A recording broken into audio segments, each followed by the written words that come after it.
जय श्री राम भक्तों, जय श्री बालाजी महाराज, जय माता की। कैसे हो आप सब? आशा करते हैं कि आप सब जो हैं सुरक्षित हैं, स्वस्थ हैं और बाबा की और माता रानी की असीम कृपा आपके ऊपर बनी हुई है, यही कामना दिल से करते हैं। तो जैसा कि आप सभी को पता है कि हर रोज़ एक वीडियो आप तक लाने की पूरी कोशिश रहती है और जो है हमारी ये भी कोशिश रहती है कि आप तक जो है ज्ञानवर्धक वीडियो पहुँचाई जाए। तो आज हम जानेंगे कि अगर हम गृहस्थ जीवन में रह रहे हैं, गृहस्थ जीवन में जैसे हम साधना करना चाहते हैं, तो कौन से देवी देवताओं की हमें साधना करनी चाहिए जिससे जो है हमें उनका प्रभाव देखने को मिले। तो क्या क्या करना चाहिए, कैसे करना चाहिए, सारी जानकारी आपको गुरुजी देंगे।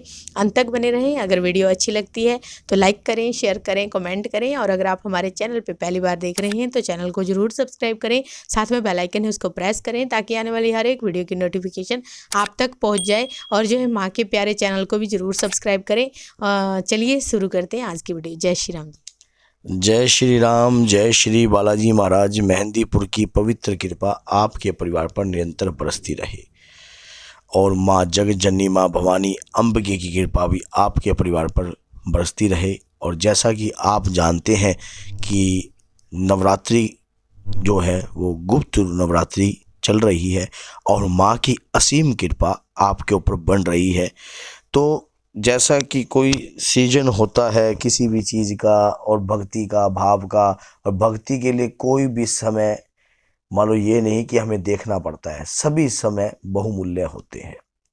लेकिन एक ऐसा समय भी होता है जो कि माँ के नवरात्रे होते हैं जिनमें सभी के सभी मूर्त, कोई अगर कोई गृह प्रवेश करवा रहा है या कोई भी किसी प्रकार का गाड़ी ले रहा है, कोई नया वाहन ले रहा है, तो वो 9 के 9 दिन जो है प्रभावशाली होते हैं। उसमें किसी भी प्रकार का अग्नि का वास भी नहीं देखा जाता कि धरती में अग्नि का वास है या नहीं है, सिर्फ माँ की कृपा देखी जाती है। वो 9 के 9 दिन जागृत होते हैं और किसी भी शक्ति और किसी भी मूल मंत्र को जागृत करने के लिए और किसी शक्ति का आह्वान करने के लिए भी। तो जैसा आपको पता है कि हमारी हिंदू संस्कृति के अंदर हम बहुत सी प्रकार की साधनाएं बताई गई हैं, पूजा पाठ बताया गया है। भगवान तक पहुंचने के लिए एक भक्त अपनी जीव जान लगा देता है भगवान की कृपा पाने के लिए। वो ये चाहता है कि मैं अपने जीवन को किस प्रकार से सार्थक बना सकूं, किस प्रकार से भगवान का प्यारा बन सकूं। तो मैं वही बता रहा हूं आपको। अगर आप ग्रस्त जीवन में हो और हर प्रकार की कठिनाइयों से तंग आ गए हो तो आपको किस प्रकार की अगर आपका मन है भगवान की पूजा, याचना, साधना और कृपा पाने के लिए, तो आपको किस देवी देवताओं की साधना करनी चाहिए और किन देवी देवताओं की साधना नहीं करनी चाहिए, और नहीं करनी चाहिए तो क्यों नहीं करनी चाहिए। सबसे पहली बात तो देखो, अगर आप हनुमान जी की कृपा पाना चाहते हो, हनुमान जी की साधना चाहते हो, हनुमान जी की कृपा चाहते हो, तो मैंने इसके ऊपर बहुत सारी वीडियो बना रखी हैं, आप देख लेना। और बहुत सारी वीडियो में आपको जो ब्रेन है वैसे ही पूर्ण रूप से वाश होएगा। और हनुमान जी जो देव ऐसे हैं जिनकी कृपा एक बार हो जाती है तो वो लाइफ टाइम के लिए रहती है। मान लो कोई एक पल के लिए कृपा नहीं है, आपकी 7 पीढ़ियों तक भी वो कृपा चलती है। 7 पीढ़ियों के बाद अगली 7 पीढ़ियों तक भी वो कृपा चल सकती है, सिर्फ चलाने वाले में दम होना चाहिए। और माँ दुर्गा की भी कृपा इसी प्रकार से है। अगर हम किसी भी तामसिक देवी देवताओं की कृपा पाने की सोचते हैं, जैसे कि शमशान काली, शमशान भैरवी, शमशान भैरव, तो इस प्रकार की ये जो कृपा होती है, और जैसे कि कोई कर्ण पिचासनी या कोई पिचासनी की साधना करना चाहते हैं, कोई ऐसी या कोई तामसिक तौर पर कोई साधना करना चाहते हैं, जैसे कि शहर के अंदर का रास्ता, हम ये क्या फ़र्क होता है इन दोनों साधनाओं में। एक तो शहर के अंदर से होकर जाना और एक शहर के बाहर से होकर जाना, मान लो शॉर्टकट। हर कोई व्यक्ति सोचता है कि शीघ्र प्रसन्न होने वाले देवी देवता कौन से हैं। देखिए, जो शमशान की युक्त क्रियाएं होती हैं वो जल्दी प्रसन्न हो जाती हैं, उनको प्रसन्न करना इतना मुश्किल नहीं होता। लेकिन जो सात्विक देवी देवता होते हैं, जैसे कि हनुमान जी महाराज हो गए, जैसे कि शंकर भगवान हो गए, भगवान राम की कृपा होगी या और माँ दुर्गा की कृपा होगी, ये कोई शॉर्टकट रास्ता नहीं है। अगर ये एक बार ये सिद्ध हो जाए तो आपकी 7 पीढ़ियाँ को ये लगा लो कि किसी भी चीज़ की मांगने की आवश्यकता नहीं पड़ती है। परिवार के अंदर उस अमृत जो है वो बरसता ही रहता है। जैसे कि आपको पता है कि माँ जगत जननी माँ भवानी अंबिके से ही सभी शक्तियाँ उत्पन्न हुई हैं।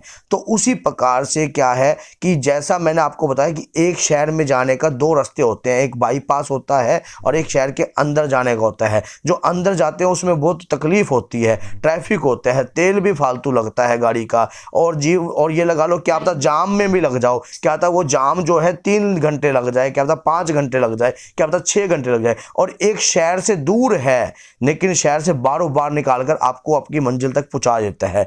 तो दोनों रास्ते चुनने आपके ऊपर डिपेंड होते हैं। शॉर्टकट का चुनना है तो बाईपास है, अगर आपको तकलीफ और मुसीबतों का सामना करना है तो शहर के अंदर है। तो दोनों साधनाओं में ये फ़र्क होता है, जो तामसिक साधनाएं होती हैं वो थोड़ी सी शॉर्टकट होती हैं, और जो माँ की, अब जैसा कि कौन सी साधनाएं हमें करनी चाहिए, उनका क्या बेनिफिट है, क्या नुकसान है।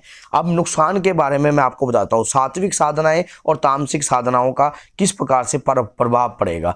अगर आप कोई सात्विक साधनाएं कर रहे हो तो आपकी जो पीढ़ी है, आपका जो कुटुंब है, वो हमेशा सुरक्षित है। उस कुटुंब के ऊपर कभी भी किसी भी प्रकार की कोई भी प्रक्रिया नहीं होती, मान लो कष्ट नहीं होता, बाबा की माँ की कृपा बरकरार रहती है। और अगर जे मान लो तामसिक साधनाएं अगर आपने करी है, या तो कोई भी अगर ऐसे शमशान की प्रक्रिया इस प्रकार से करी है और जागृत करी है आपने, तो वो आपसे जो चीज़ मांगती थी और मरने के बाद भी आपको वैसी ही योनि प्राप्त होगी, वैसी ही सिस्टम प्राप्त होगा। जो जैसी साधना करेगा उसी प्रकार से वही चीज़ें उसको लेकर जाएंगी। और जो सात्विक तौर पर साधनाएं करेगा तो मरने के बाद भी उसी प्रकार की कृपा का पात्र बनेगा। ये बात आज सुन लेना। अगर आपने माँ दुर्गा की साधना करी है या हनुमान जी महाराज की कृपा प्राप्त करने की साधना करी है तो आप मरने के बाद आपको कि बाबा की कृपा का पात्र ही बनना पड़ेगा। अगर तामसिक तौर पर साधना कर रहे हो तो तामसिकता ही आपके जीवन में आएगी और मरने के बाद भी आपको उसी ही योनि में खींचा जाएगा, उसी ही प्रकार की। मान लो कोई 50 की साधनाएं कर रहा है तो वो मरने के बाद खुद भी 50 ही बनेगा। अगर कोई तांत्रिक साधना कर रहा है तो मरने के बाद उसी शमशान की क्रियाओं से युक्त लेस ही वो रहेगा। तो अच्छी साधना करने से आपको क्या बेनिफिट होता है। अगर मान लीजिए आपने हनुमान जी की साधना करी, हनुमान जी की कृपा प्राप्त करने की कोशिश करी है और अपना प्रथम कदम आपने बढ़ाया है बाबा की तरफ, और ये लगा लो आप सक्सेस हो गए, तो आप जब आपके जो देह का अंत होएगा तो उस समय हनुमान जी की कृपा, हनुमान जी के दूत ही आपको लेकर जाएंगे। तो अगर उस और अपने उसी धर्म के प्रति कार्य करना पड़ेगा आपको। जो शक्तियां होती हैं वो इसी प्रकार ही बनती हैं। भगवान ने आत्मा को जन्म दिया, आत्मा को कभी खत्म नहीं किया, सिर्फ उसको कन्वर्ट कर दिया कार्य वक्त। तो उसी प्रकार से क्या है कि जो गलत साधनाएं करी जाती हैं, तामसिक तौर पर साधनाएं की जाती है, बकरा मीट बलि या तामसिक, तो उसी प्रकार से वो जो चीजें हैं उसी प्रकार का सेवन करती हैं, वैसा ही काम करती हैं। तो एक समय पर अगर आपने उस प्रकार का भोग भी नहीं दिया तो आपकी छाल भी कुदा देती हैं। अगर गलत तरीके की साधना, क्योंकि आपने चुनाव दोनों आपके हाथ में होते हैं। वो जब करने से पहले बंदा सोचता है कि मैं एकदम रईस बन जाऊंगा या कोई कृपा आ जाएगी, मैं ये हो जाऊंगा। कृपा वही होती है जो हमारे अंदर की सांस है, वही तो प्रभु की कृपा है। सिर्फ उस कृपा को जगाना पड़ता है। कृपा के कई रूप होते हैं, जैसे कृपा पे भी मैंने वीडियो बना रखी है, तो आप उस कृपा की वीडियो को भी जरूर देख लेना। तो आपने अब शॉर्टकट रास्ता चुना या लॉन्ग कट रास्ता चुना, ये आपके ऊपर है। अगर शॉर्टकट रास्ता चुनोगे तो वही बात है कि आपके परिवार का नुकसान होना भी तय है, क्योंकि कल को अगर आपको कुछ हो जाता है तो उस प्रकार की जो चीज़ें हैं वही चीज़ मांगेगी परिवार से, वैसी ही भोग मांगेगी, वैसी ही प्रक्रिया मांगेगी। अगर जब आपको परिवार कुटुंब में नहीं दी गई तो कुटुंब का नाश भी हो सकता है। ये बात भी आप सोच लेना, क्योंकि अगर हम जीतते हैं तो अपने परिवार के लिए जीतते हैं। तो कई बारी गलत तरीके की साधना भी आदमी को पागल भी बना देती है। कई साधनाएं ऐसी होती हैं और जो व्यक्ति अग्रेसिव हो जाता है, तत्ता हो जाता है एकदम, और चाहता है कि मैं जिंदगी के संसारिक सुख प्राप्त कर लूंगा, मैं इस प्रकार की, जैसे कई बारी कुंडलिनी शक्ति के कोई व्यक्ति करना चाहता है अगर वो, और ये जो साधनाएं जो होती हैं तामसिक, ये बगैर गुरु के नहीं होती। कोई भी साधना वैसे तो बगैर गुरु की दीक्षा के बगैर करनी ही नहीं चाहिए, क्योंकि गुरु जो होता है सही मार्गदर्शन करवाता है। जब एक समय पे चीज़ आपके सामने आकर खड़ी हो जाती है या आपकी वार्तालाप उस चीज़ के साथ होने लग जाती है, तब अगर मान लीजिए उनके भयंकर रूप या किस प्रकार से जो शक्ति है वो कौन सिखाएगा आपको, वो गुरु ही बताएगा। और गुरु के मंत्र से ही अपने आप को किला जाता है, अपने आप को बांधा जाता है। तब कोई भी, जब कोई शक्ति आपका साथ ना दे, जब मान लीजिए आप किसी शक्ति का प्रति कार्य कर रहे हो, और गुरु ही होता है जो इष्ट की शक्ति से भी आपको रूबरू करवाता है, तो इसी प्रकार से गुरु का महत्व भी बहुत जरूरी है इस प्रकार की तामसिक साधनाओं और सात्विक साधनाओं में भी। तो कभी भी अगर कोई व्यक्ति साधनाएं करना चाहता है, तो मैंने वीडियो बना रखी है कि अगर आपका गुरु भी नहीं है तब भी आपको किस देवी देवताओं की साधना करनी चाहिए। अगर आप चाहते हो कि इस पर मैं वीडियो बनाऊं तो इस पर भी मैं एक जरूर बताऊंगा आपको कि आपको किस प्रकार से हनुमान जी को गुरु बनाना है और शंकर भगवान को गुरु बनाना है, माँ दुर्गा को गुरु बनाना चाहते हो और इष्ट किसको बनाऊं। और कई बार व्यक्ति इसी असमंजस में अटका रहता है कि मैं किसको गुरु बनाऊं और किसको आराध्य बनाऊं और किसको मैं इष्ट बनाऊं।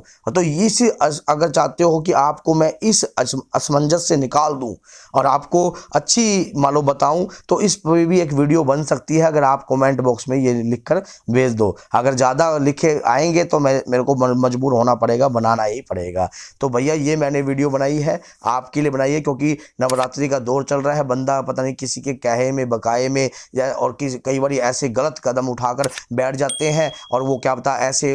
और ये भी होता है कि साधनाओं के दौरान मंत्रों का उच्चारण जो होता है बिल्कुल शुद्धिकरण से होता है। अगर मंत्रों के उच्चारण में अगर त्रुटि रही तो कहीं ना कहीं वो साधनाएं भी गलत तरीके की राह पर मुड़ जाती हैं। इसलिए मैंने पीछे हनुमान चालीसा पे बताया था कि अगर आप गृहस्थ जीवन में हो तो नॉर्मल साधनाएं ही करो, क्योंकि अगर ज़्यादा मान लो कार्रवाई करने की सोचोगे तो नुकसान भी हम ही झेलना पड़ेगा।